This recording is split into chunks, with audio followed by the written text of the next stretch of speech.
भारतीय जनता को लग रहा था कि भारत रूस से स्टील विमानों का सौदा करने जा रहा है, लेकिन प्रधानमंत्री मोदी और राष्ट्रपति पुतिन के बीच एक अलग ही योजना चल रही है।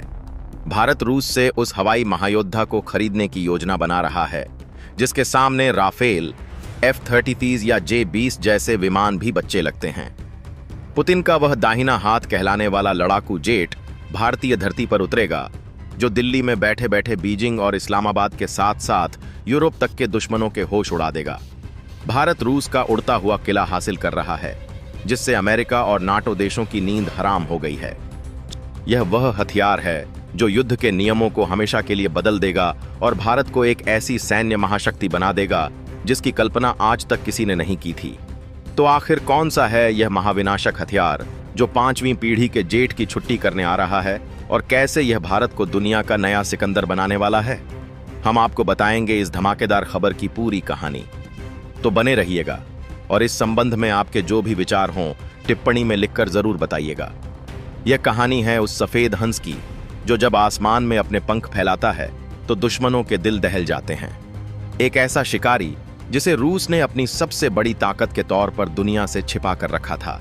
इसका नाम है टुपोलेव Tu-160M, जिसे नाटो की सेनाएं खौफ से ब्लैक जैक कहती हैं।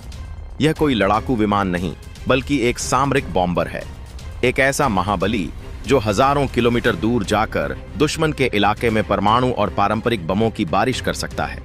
अब आप सोच रहे होंगे कि जब भारत के पास राफेल, सुखोई 30 MKI जैसे शक्तिशाली लड़ाकू विमान हैं और हम अपना खुद का 5वीं पीढ़ी का उन्नत मध्यम लड़ाकू विमान भी बना रहे हैं, तो फिर हमें इतने विशाल और महंगे बॉम्बर की क्या जरूरत पड़ गई?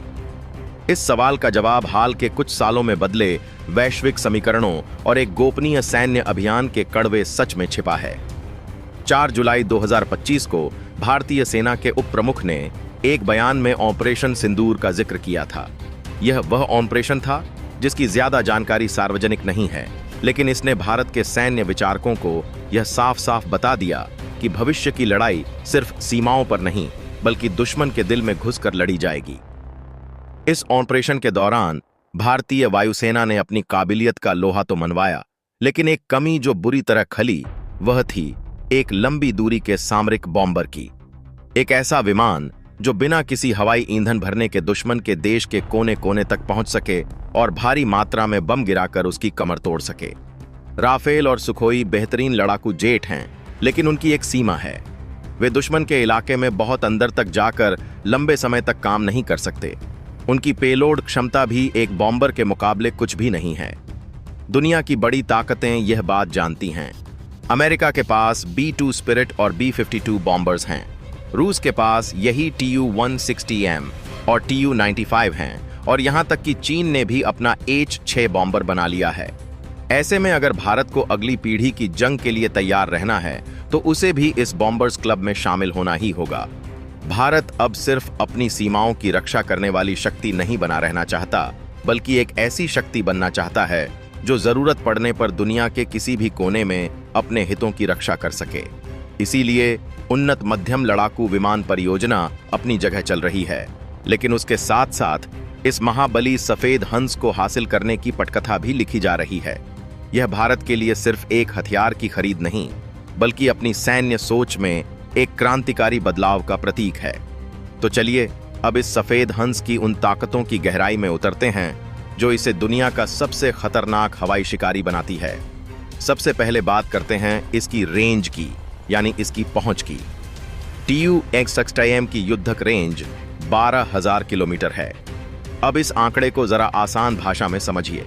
इसका मतलब है कि अगर यह विमान भारत के किसी हवाई अड्डे से उड़ान भरता है तो यह बिना हवा में दोबारा ईंधन भरे पूरे चीन, पूरे पाकिस्तान, पूरे मध्य पूर्व, आधे से ज्यादा यूरोप, अफ्रीका के बड़े हिस्से और यहां तक कि ऑस्ट्रेलिया तक हमला करके वापस आ सकता है।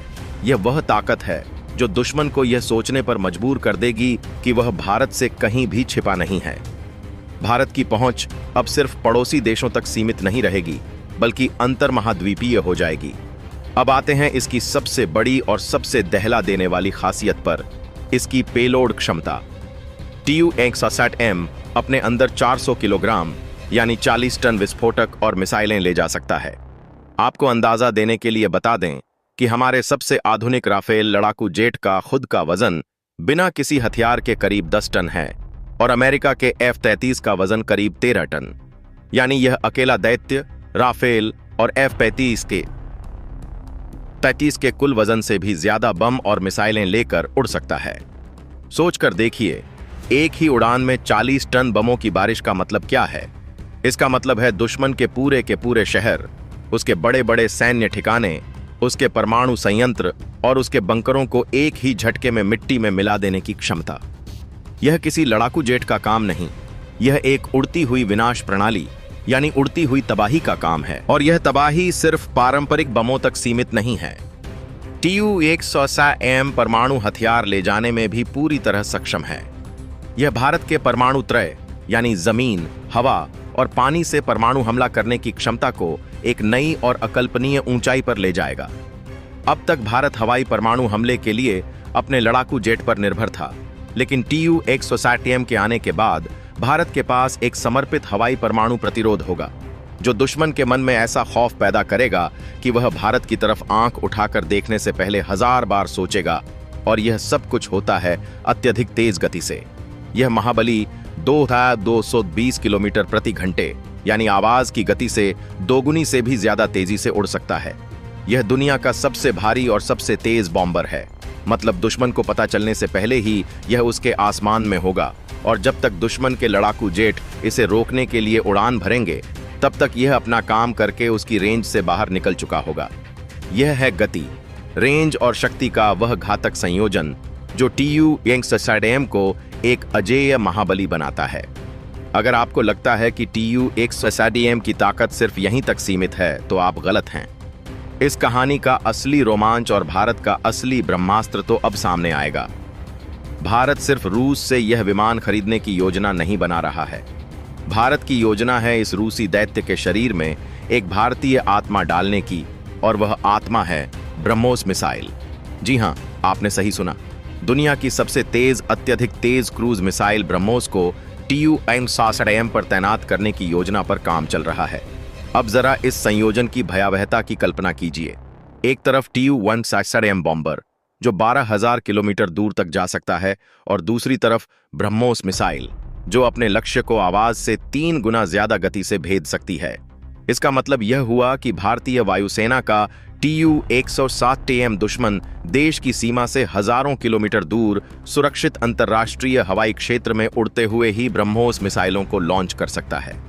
ये मिसाइलें फिर अपने लक्ष्य की ओर इतनी तेजी से बढ़ेंगी कि दुनिया के किसी भी हवाई रक्षा प्रणाली के लिए उन्हें रोक पाना लगभग असंभव होगा। यह एक ऐसी स्टैंड ऑन ऑफ क्षमता है जो पायलट और विमान को किसी भी खतरे में डाले बिना दुश्मन के सबसे सुरक्षित ठिकानों को भी नेस्तनाबूद कर सकती है। यह संयोजन Tu-160M को सिर्फ एक बॉम्बर नहीं, बल्कि एक अदृश्य परमाणु क्रूज मिसाइल बॉम्बर बना देगा। अमेरिका के पास भी ऐसा घातक संयोजन नहीं है। यह भारत का अपना खुद का खेल बदलने वाला होगा, और कहानी यहीं खत्म नहीं होती। DRDO यानी भारत का रक्षा अनुसंधान और विकास संगठन एक अत्याधुनिक कृत्रिम बुद्धिमत्ता आधारित नौवहन और मार्ग योजना प्रणाली पर काम कर रहा है। इस प्रणाली को Tu-160M में एकीकृत किया जाएगा। यह कृत्रिम बुद्धिमत्ता प्रणाली उड़ान के दौरान वास्तविक समय में दुश्मन के रडार और इलेक्ट्रॉनिक जामिंग के खतरों का विश्लेषण करेगा और विमान के लिए सबसे सुरक्षित और सबसे सटीक रास्ता खुद ब खुद तैयार करेगा। मतलब दुश्मन चाहे कितनी भी इलेक्ट्रॉनिक युद्ध की कोशिश कर ले, भारत का सफेद हंस उसके हर जाल को तोड़कर अपने लक्ष्य तक पहुंचेगा। इसके अलावा भारत खुद भी मिसाइल प्रौद्योगिकी पर आधारित एक बंकर बस्टर हथियार प्रणाली विकसित कर रहा है। इसके लिए अग्नि 5 अंतर्महाद्वीपीय बैलिस्टिक मिसाइल को संशोधित करने की बात सामने आई है। यह दिखाता है कि भारत हर मोर्चे पर अपनी ताकत बढ़ा रहा है। Tu-160M के साथ ब्रह्मोस और DRDO का कृत्रिम बुद्धिमत्ता प्रणाली, यह वह त्रिशूल होगा जो एशिया की रणभूमि में भारत को अजेय बना देगा। अब देखते हैं कि इस महाडील का असर भू राजनीतिक शतरंज की बिसात पर कैसे पड़ेगा, खासकर हमारे दो पड़ोसियों चीन और पाकिस्तान पर। सबसे पहले बात करते हैं चीन की, जो लगातार अपनी सैन्य ताकत का प्रदर्शन कर रहा है और दक्षिण चीन सागर से लेकर लद्दाख तक अपनी दादागिरी दिखाने की कोशिश करता है। चीन ने अपना खुद का सामरिक बॉम्बर H-6 बनाया है और वह इसे अपनी बहुत बड़ी ताकत मानता है। लेकिन सच तो यह है कि भारत के Tu-160M के सामने चीन का H-6 बॉम्बर एक मजाक बनकर रह जाएगा। क्यों? चलिए तुलना करते हैं। चीन का H-6 एक पुराने सोवियत डिजाइन पर आधारित है। यह उपगति है, यानी आवाज की गति से धीमा उड़ता है।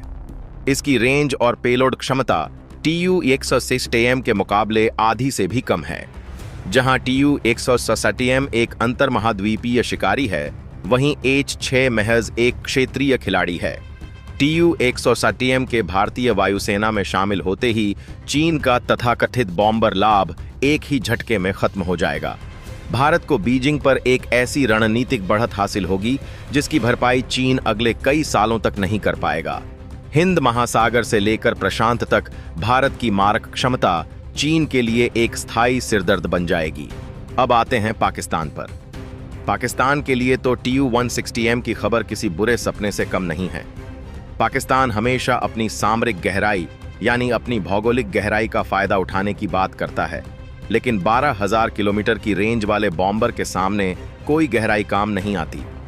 एक अकेला Tu-160M ब्रह्मोस जैसी मिसाइलों से लैस होकर एक ही उड़ान में पाकिस्तान के हर बड़े शहर, हर सैन्य अड्डे और हर परमाणु ठिकाने को निशाना बना सकता है। यह पाकिस्तान के पूरे रक्षा ढांचे को निरर्थक कर देगा। यह एक ऐसा मनोवैज्ञानिक दबाव बनाएगा जिससे उबर पाना पाकिस्तान के लिए असंभव होगा। लेकिन इस कहानी में सिर्फ चीन और पाकिस्तान ही नहीं है। इस समझौते से अमेरिका और नाटो के खेमे में भी खलबली मची हुई है।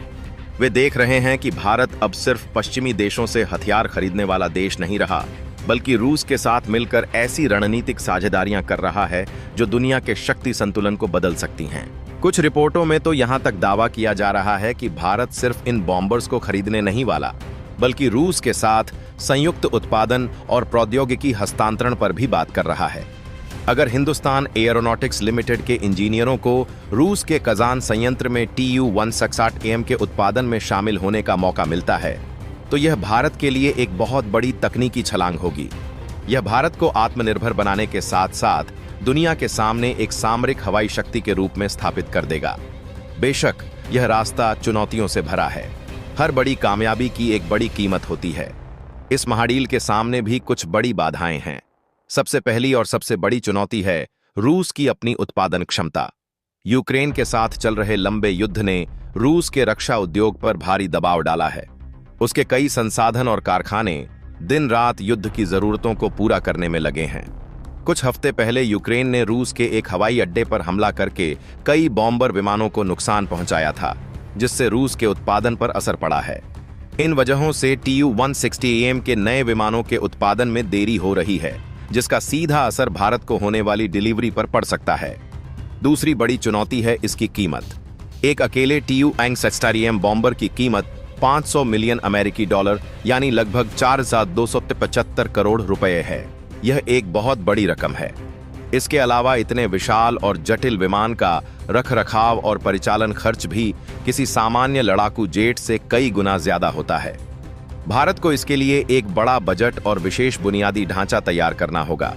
लेकिन भारतीय नेतृत्व इन चुनौतियों को बाधा नहीं, बल्कि एक प्रक्रिया का हिस्सा मान रहा है। पर्दे के पीछे कूटनीतिक और रणनीतिक स्तर पर इन समस्याओं का समाधान निकालने की कोशिशें जारी हैं। भारत यह भी जानता है कि सिर्फ एक हथियार पर निर्भर रहना समझदारी नहीं है।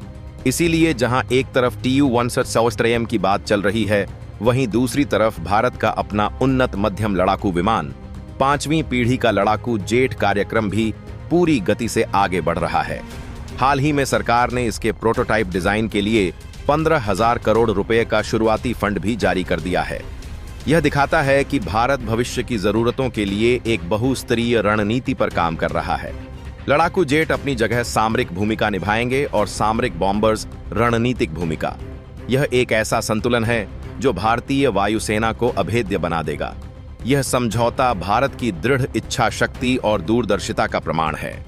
यह बताती है कि जब देश की सुरक्षा और संप्रभुता का सवाल आता है, तो भारत किसी भी चुनौती का सामना करने और कोई भी कीमत चुकाने के लिए तैयार है। तो दोस्तों, Tu-160M सिर्फ एक बॉम्बर नहीं है, यह एक ऐलान है। यह दुनिया को यह बताने का भारत का तरीका है कि अब हम रक्षात्मक खेल नहीं खेलेंगे। दोस्तों, इस पर अपनी राय कमेंट बॉक्स में जरूर बताएं। इसी तरह की और भी नॉलेजेबल वीडियो देखने के लिए हमारे चैनल TND न्यूज को सब्सक्राइब जरूर कीजिएगा। धन्यवाद।